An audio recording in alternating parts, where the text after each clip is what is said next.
Tu as déjà fait de la prison? Nadine cherche à s'enfiler des anneaux à l'oreille. C'était quelque chose d'approchant. Manu cesse de rire et lui barre le passage. Elle se rend compte qu'il y a du monde amassé devant la vitrine. Pourvu qu'il paie content, Manu continue son cirque avec le gamin et ne se rend compte de rien. Maintenant, ses draps ne sont pas trempés de sueur. Carla la regarde. Tu verras, tu finiras par l'aimer, ma queue.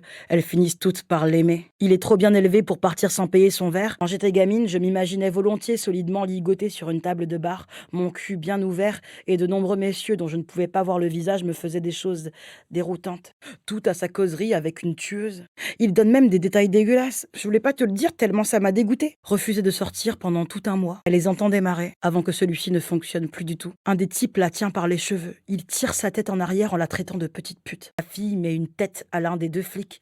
Il recule de quelques pas. Manu la regarde, bouche ouverte. Une femme en pantalon large occupe la cabine. Une large gerbe sombre dans le noir. Rassemble ses affaires à tâtons puis sort, s'habiller à la hâte dans le couloir obscur. Une seule bouchée. Avec un peu de chance, je cherche du travail bien sérieusement. Je sors pas. Je me tiens à l'écart de mes anciennes fréquentations. Manu ne se calme résolument pas. Un sacré temps. Habitué à beaucoup d'amour. Il les attend un peu plus loin. Il se cloîtrait chez quelqu'un, le ventre dénoué et apaisé des chevilles aux épaules. Et c'était ridicule puisqu'elle n'avait rien à cacher. Fatima se rétracte d'un coup. Rien de futile là-dedans. Ils lui ont arrangé la face au vitriol. La description qu'on a faite de Fatima est on ne peut plus fidèle. Encore un représentant lamentable et grande gueule. Au début, on croit qu'il suffit d'avoir les 3 trous pour se faire foutre et penser à autre chose le temps que ça dure. Ça nous coûte rien. Elle ajoute au bout d'un moment, avant de se mettre au lit, nerveux. Pour l'instant, peine à détester un homme qui lit Elroy dans le texte et possède l'intégrale de Sade. Mais c'était pas à toi de le trouver, connard, et on t'a pas dit de partir. Elle se sent moins calme que juste après avoir appris la nouvelle. Elle se sent malade. Trop bu la veille. Fatima est appuyée à un panneau de numérotation d'allées.